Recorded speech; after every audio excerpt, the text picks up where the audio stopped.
Assalamualaikum warahmatullahi ta'ala wabarakatuhu.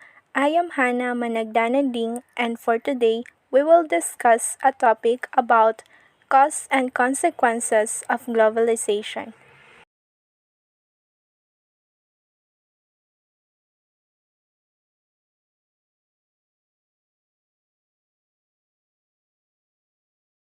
Ang globalisasyon ay ang proseso ng mabilisang pagdaloy o paggalaw ng mga tao, bagay, impormasyon, at produkto sa iba't ibang direksyon na nararanasan sa iba't ibang panig ng daigdig.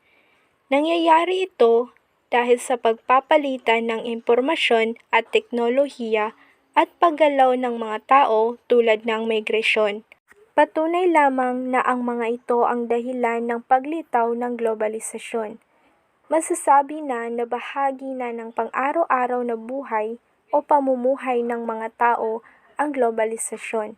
Sa halimbawa nito ay ang paglago ng ekonomiya ng bansa na malaking tulong ang paglago ng online shop bilang bahagi ng globalisasyon na naging magandang paraan upang mapabilis ang pagbili ng produkto na ayon sa pangangailangan o kagustuhan ng tao. Iba pang halimbawa nito ay ang pagkakaroon ng malalim na ugnayan ng bawat isa ay hindi na imposible sa pamamagitan ng migrasyon at interaksyon sa pamamagitan ng mga apps or sites. Sa larangan naman ng politika, ay mas nagkakaroon ng mabilis na ugnayan ang mga bansa o samahang pandaigdigan upang mapabilis ang kalakalang panlabas, gayon din sa larangan ng negosyo at pamumuhunan. So let's proceed to causes of globalization. So this is the some causes or reasons why there is globalization. First, to improve communication.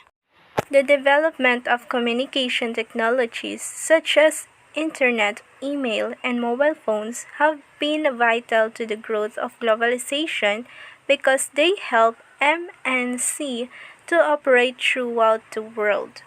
Yes, because in today we have a lot of access to communicate easier and faster. Connecting with people on the other side of the world is now much easier.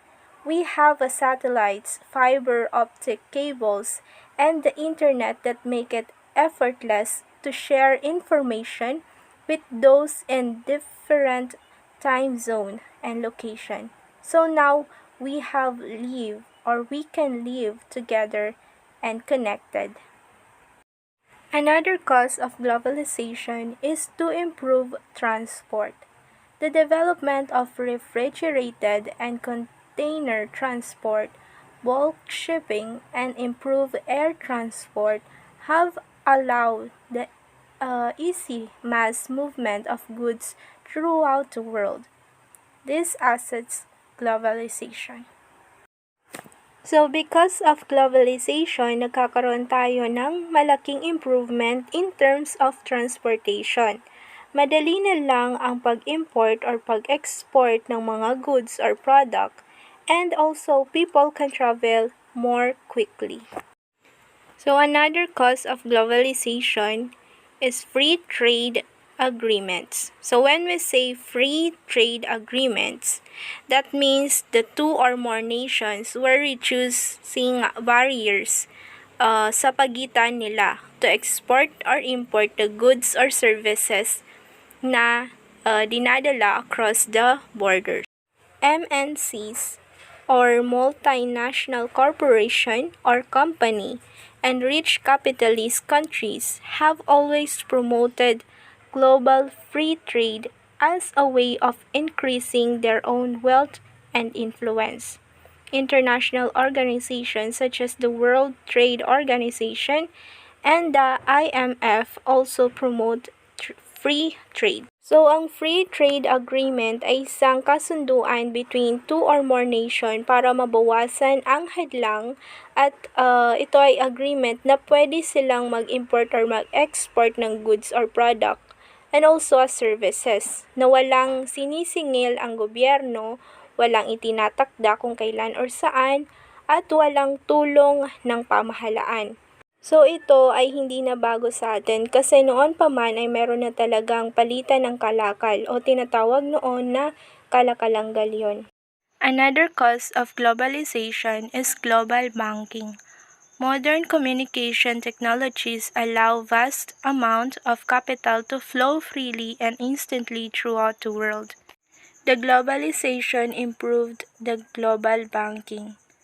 So, nag-i-increase yung ating financial because of the investment, international marketing ng mga foreign that increased our GDP or gross domestic product at nagiging advantage ito or nagiging sign sa paglago ng ating ekonomiya. And number 5, the growth of MNCs or multinational corporation or company. The rapid growth of a big MNCs such as Microsoft, McDonald's, and Nike is caused as well as consequences of globalization. So ano nga ba ang kontribusyon ng multinational corporation or companies sa bansa? Halimbawa, para mapalago ang isang produkto, dapat may mga investors. Mas marami, mas maganda. Kapag lumago o dumami ito, halimbawa, dumami yung branches, ganyan, at ine-export pa ito, habang tumataas yung rating ng produkto, goods or services na yon, mas tumataas din yung ekonomiya ng isang bansa. So now, let's proceed to the consequences of globalization. And positive impact of globalization. Because of the globalization, we can change food supplies. Food supply is no longer tied to the seasons. We can buy food anywhere in the world at any time of the year. Because of globalization, we can eat or buy or even use a product and also experience the services na meron sa ibang bansa na wala sa atin. And ito ay vice versa. Another positive impact or consequences of globalization is the division of labor.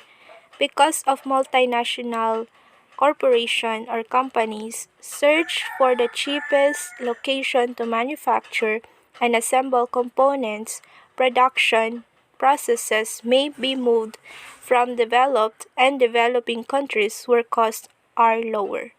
So, because of this globalization, marami na ang mga trabaho or opportunities for the workers. At higit sa lahat, natutulungan ng multinational corporation or the companies ang mga bansang papalago pa lamang. Another positive consequences is less job security. In the global economy, jobs are becoming more temporary and insecure.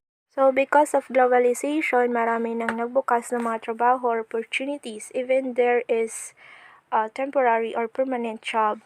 Naliles pa rin natin or na-decrease natin yung unemployment rate ng bansa. So these are the other positive consequences of globalization.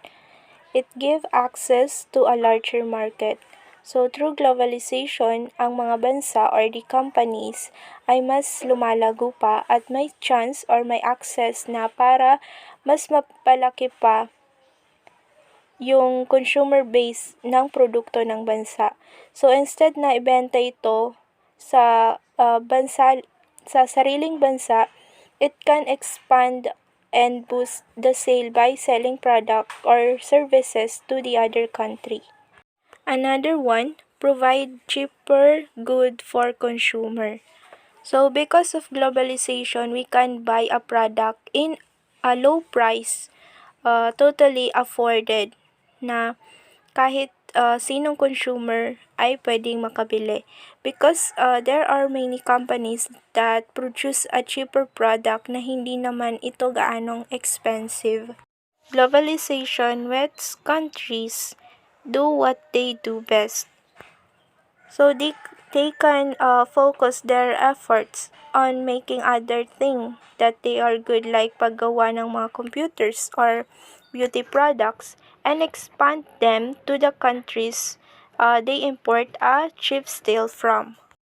It leads to better economies. So example, the investment can help to increase the economy of the countries. So the countries becoming more connected since nakadepende naman sila sa trade ng bawat isa. It also promotes world peace and unity. So the globalization brings the government together so that they can tackle common goals or plans together.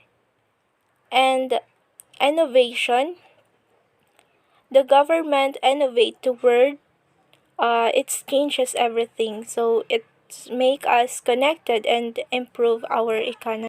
And last, better quality and variety. Hindi talaga maiwasan na may mga competition to each country in terms of product. So by this competition, mas nagiging firm at mas maganda yung quality ng isang produkto.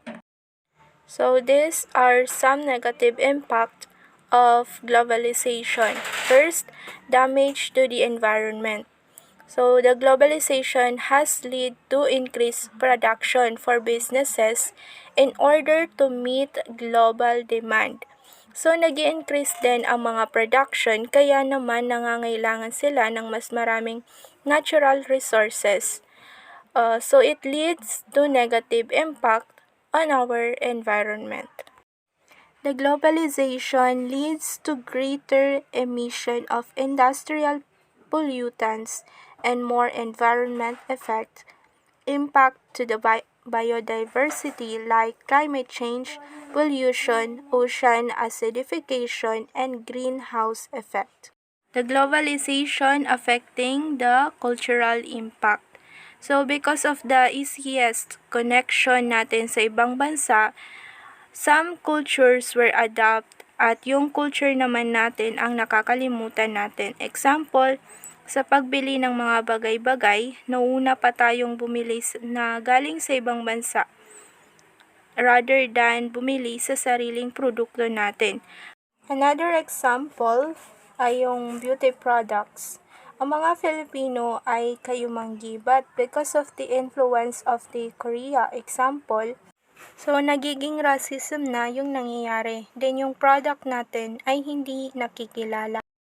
And another impact or negative impact of globalization is increasing in anti-globalization protest. So there is a growing awareness of the negative impact of globalization.